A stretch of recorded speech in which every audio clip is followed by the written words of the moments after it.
అందరూ వెయిట్ చేస్తున్నారు, అంతా నీ వల్లే. ఎందుకు లేట్ అయిందని అడిగితే నీ మీదే చెప్తాను. అలాగే. Happy birthday to you.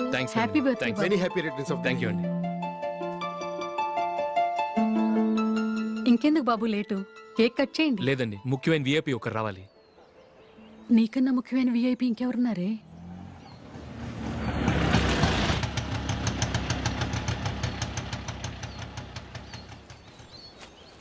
బుర్ర తినకరా.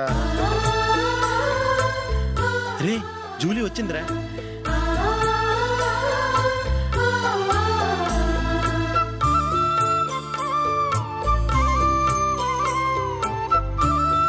Sorry sorry sorry, many happy returns of the day. ఏంటి లేటు? స్కూల్లో లేట్ అయిపోయింది. అబ్బా జూలీ వచ్చేసిందిగా, కేక్ కట్ చేయి. మనం తర్వాత దెబ్బలాడుకుందాం గానీ ముందు కేక్ కట్ చేయి. పదా లేటుగా రావటం ఇప్పుడు ఏమైనా హడావుడి. రా క్యాండిల్ వెలిగించు. కమా. ఆ ముఖ్యమైన విఐపి ఈవిడేనా? Happy birthday to you. Happy birthday to you. Happy birthday dear Ashu. Happy birthday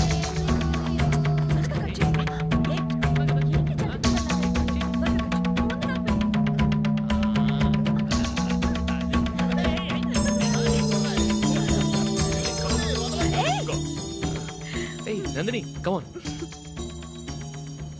Yeah, have a piece. Ashok పద అక్కడికి. ఓ వీళ్ళు కూడా వచ్చేసారా? come on. ఎంత ఫ్రెండ్స్ అయితే మాత్రం 10 మంది ముందు సిగ్గు లేకుండా వికవికలు పక్కపక్కలు ఏమిటి? ఛీ.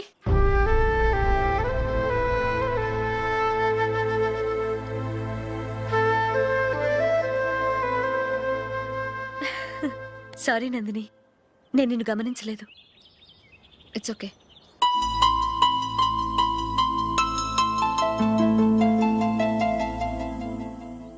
ఏయ్ ఏంటిది? దుపట్టా ఇలా చేత్తో పట్టుకోవడం కన్నా పైన వేసుకుంటే ఎంత బాగుంటుంది. అదే అశోక్ ఇష్టం.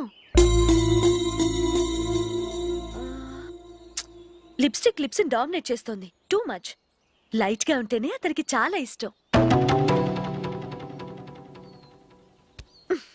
ఏంటిది? సింగిల్ రోజ్ లూజ్ హెయిర్ దయ్యంలాగా. అచ్చమైన తెలుగు అమ్మాయిలా తల్లిండా మల్లెపూలు పెట్టుకో. అది నాకిష్టం. అశోక్ ఇంకా ఇష్టం.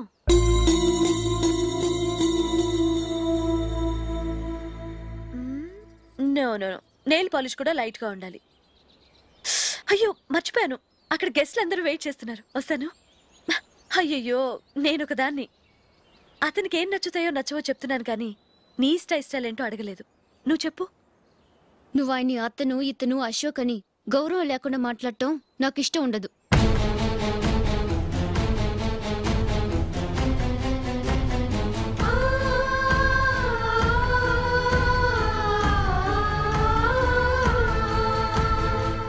అల్లుడు గారి గురించి పూర్తిగా తెలుసుకోకుండా నువ్వు లవ్ చేసావు. మేము తొందరపడి నిశ్చితార్థం చేశాం. నేను వెళ్ళందే అతను కేక్ కట్ చెయ్యడు అని తెగ మురిసిపోయావు. ఏమైంది? తనకి నీకన్నా ఆ జూలియే ముఖ్యమని నిన్నో గడ్డిపోచలా తీసి పడేశాడు. రేపు పెళ్ళైన తర్వాత కూడా అదే ముఖ్యమని అంటే నమ్మకం ఏంటే? ఇప్పటికైనా మించిపోయింది లేదు. వెళ్ళు. వెళ్ళి నీకు నేను ముఖ్యమా లేక అది ముఖ్యమా నిలదీసి అడుగు. జూలియా ముఖ్యమని చెప్తే నిశ్చితార్థమే కదా అయ్యింది. నిశ్చితార్థంతోనే ఆపేద్దాం.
జూలీ జూలీ జూలీ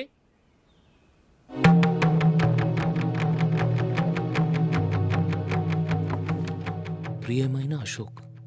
ప్రియమైన అశోక్, నేను ఇల్లు విడిచి వెళ్ళిపోతున్నాను.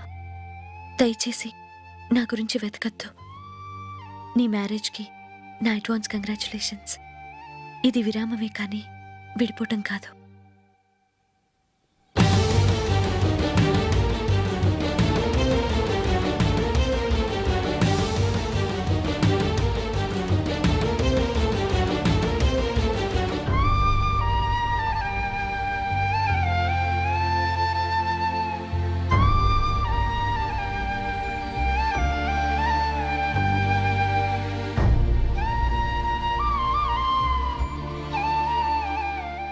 ఎవరికి పడితే వాళ్ళకి రూమ్ ఇవ్వడానికి ఇది లాడ్జ్ కాదమ్మా, వర్కింగ్ ఉమెన్స్ హాస్టల్. నేను కూడా వర్కింగ్ ఉమెన్నేనండి. సెయింట్ ఆల్ఫాన్సిస్ స్కూల్లో టీచర్గా పనిచేస్తున్నాను. 5000 శాలరీ. అలాగా? అయితే పేరెంట్స్ వచ్చి సైన్ చేస్తే అడ్మిట్ చేసుకుంటాం. సారీ మేడం, నేనెవరూ లేని అనాథను. పర్వాలేదమ్మా, ఈ అప్లికేషన్ ఫిలప్ చేసి 5000 డిపాజిట్ కట్టు. Thank you madam.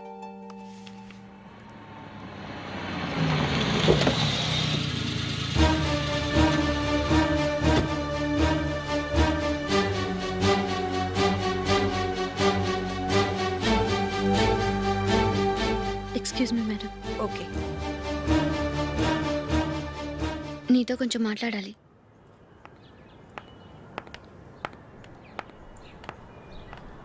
ఇక్కడికి ఎందుకు వచ్చావు? మీ ఇద్దరి హ్యాపీ లైఫ్కి నేను డిస్టర్బెన్స్ కాకూడదని. నువ్వు వెళ్ళిపోతే మేము హ్యాపీగా ఉంటామని ఎలా అనుకున్నావు? నిన్న అశోక్ బర్త్డే పార్టీలో మీ అమ్మగారు కూడా అలాగే అన్నారుగా. మా అమ్మ కదా అంది, నేనన్నానా? మీరు కూడా అశోక్ని ఏకవచనంతో మాట్లాడటం నచ్చదన్నారుగా. ఆయన నాకు కాబోయే భర్త. నా ముందు ఆయన్ని ఏకవచనంతో పిలిస్తే నాకెలా ఉంటుంది చెప్పు? నేను లేనప్పుడు ఆయన ఎలాగైనా పిలువు, నాకేం అబ్జెక్షన్ లేదు. సరే, జరిగిందేదో జరిగిపోయింది, నాతో వచ్చే. నేను రాకపోవడమే మంచిది. మా ఫ్రెండ్షిప్ని అందరూ అపార్థం చేసుకుంటున్నారు. నువ్వు ఉన్నట్టుండి కనబడకపోతే వాళ్ళనుకున్నదే నిజమనుకుంటారు. భార్య వస్తే గుట్టు బయటపడుతుందని పారిపోయిందనుకుంటారు. నీ గురించే తప్పుగా అనుకుంటారు. అది కాదంటే ఇన్ని సంవత్సరాల మీ ఫ్రెండ్షిప్ని వచ్చి రాగానే విడదీసిందని నన్నంటారు. నరవలేని నాలుక ఏవైనా అంటుంది. దానికి భయపడితే ఎక్కడా బతకలేం. నిన్న బర్త్డే పార్టీలో ఆయన నీకే ఇంపార్టెన్స్ ఇచ్చినప్పుడు మొదట కొంచెం ఫీల్ అయ్యాను. ఆ తర్వాత అది నిజమే కదా అని మనసు కుదుటపరుచుకున్నాను. నువ్విలా వచ్చేసినంత మాత్రాన నాతో ఆయన సంతోషంగా కాపురం చేస్తారా? నువ్వు ఉంటేనే మాకు సంతోషం. పద వెళ్దాం. ఈవిడ అనాథ కాదండి, ఈవిడికి అందరూ ఉన్నారు. సారీ మేడం, అదలా ఇవ్వండి. ఆయన్ని అతను గితను అనొద్దన్నాను గాని నన్ను అనొద్దన్నానా? నన్ను నువ్వు అని పిలువు. సరే పద. ఏమ్మా, నన్ను డాక్టర్కిచ్చి పెళ్లి చేశారు కదా, అలాగే చెల్లి కూడా గొప్పింటి సంబంధం చూడలేకపోయారా? బొత్తిగా వీడియో షాప్ ఆడే దొరికాడా? ఆ దిక్కుమాలిన సంబంధం గురించి ఏం చెప్పమంటావే? పిల్లాడు కంప్యూటర్ సైన్స్ చేశాడు, అమెరికాలో ఉన్నాడు అని చెప్తే సరే కదా అని పిల్లని చూడడానికి రమ్మన్నాం. తీరా నిశ్చితార్థం జరిగాక తెలిసింది ఆ అమెరికాలో ఉన్నది పెళ్లి కొడుకు తమ్ముడట, అతనికి ఇంతకు ముందే పెళ్ళైపోయిందట. అలాంటప్పుడు పెళ్లి ఆపేయాల్సింది. నన్నేం చేయమంటావో చెప్పవే. నీ చెల్లెలు అశోక్నే ప్రేమించిందిట, పెళ్ళంటూ చేసుకుంటే అతన్నే చేసుకుంటానని మొండి పట్టు కూర్చుంది. నాకు మాత్రం చాలా అవమానంగా ఉందమ్మా. మా ఆయన దీని గురించే నన్ను డైలీ దెప్పి పొడుస్తున్నాడు. ఏం చేస్తాం, మన తలరాత అలా ఏడ్చింది. ఇంతకీ మీ ఆయన రేపు పెళ్లికి వస్తున్నారు కదా? వస్తారనే అనుకుంటున్నాను.